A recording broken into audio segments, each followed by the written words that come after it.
Hello friends, Assalamualaikum. I'm Nusrat Jain. Today share করব how to hide slide in Microsoft PowerPoint Bangla. তারপরে share করব কিভাবে আমরা আমাদের Microsoft PowerPoint এর মধ্যে স্লাইডস হাইড করতে পারি।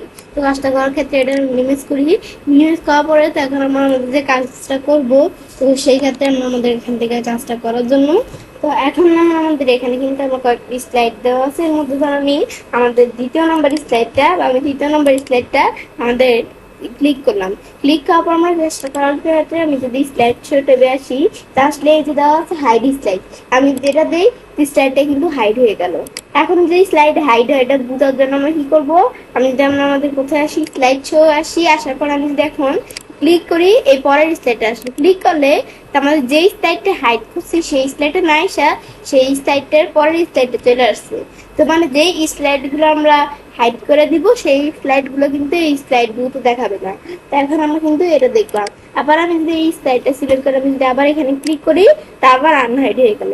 তারপরে এভাবে হাইড করা ছাড়াও আমি যদি আরেকভাবে হাইড করতে চাই সেটা কিভাবে, আমি যদি আমরা আমাদের এভাবে ধরো কয়েকটা স্লাইড, আমি ধরো কোন নাম্বার, আমি ধরো এই স্লাইডটা পর কন্ট্রোল কি প্রেস করে এই স্লাইডটা তারপর এটা, এই তিনটা স্লাইড দ্বারা আমি সিলেক্ট করলাম। বা আমি ধরো তোমাদের একটু বিষয়টা দেখা, আমি ধরো এটা সিলেক্ট করলাম আর আমি ধরো কোন স্লাইডটা এই স্লাইডটা সিলেক্ট করলাম, কন্ট্রোল প্রেস করে ধরে রাখতে হবে কিন্তু।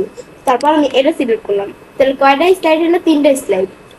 এখন আমি হাইড করার জন্য এইখান থেকে না করে আমি যদি এই স্লাইডগুলোর উপর মাউসের ডান বাটনে ক্লিক করে এই যে দেওয়া আছে কোথায়, আমরা এখান থেকে একটু আমাদের দেখি এই যে হাইড স্লাইড, আমি যদি হাইড স্লাইডে ক্লিক করি স্লাইডগুলো হাইড হয়ে গেল।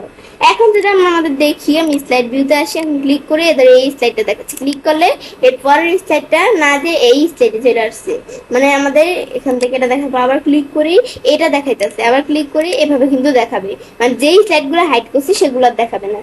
তারপর আমি যদি আবার কন্ট্রোল কি প্রেস করে এই যেই স্লাইডগুলো ধরে এটা সিলেক্ট করলাম, এটা সিলেক্ট করলাম, আর উপরে এসে কন্ট্রোল কি প্রেস করে ধরে রেখে এটা সিলেক্ট করলাম। এখন আমি এখান থেকে মাউসের ডান বাটনে ক্লিক করে আমরা এই যে হাইড স্লাইডে যদি আবার ক্লিক করি টার্ন হয়ে গেল। এখন যদি আমরা স্লাইড ভিউতে আসি তাহলে কিন্তু আবার দেখাবে।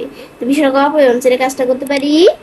এবার আমরা খুব সহজে আমাদের মাইক্রোসফট পাওয়ার পয়েন্টের মধ্যে স্লাইডগুলো হাইড করতে পারি। ফ্রেন্ডস, আমার আজকের ভিডিও তোমার ভালো লেগে থাকে আমার চ্যানেলটি সাবস্ক্রাইব, লাইক এবং সবার সাথে শেয়ার করবে।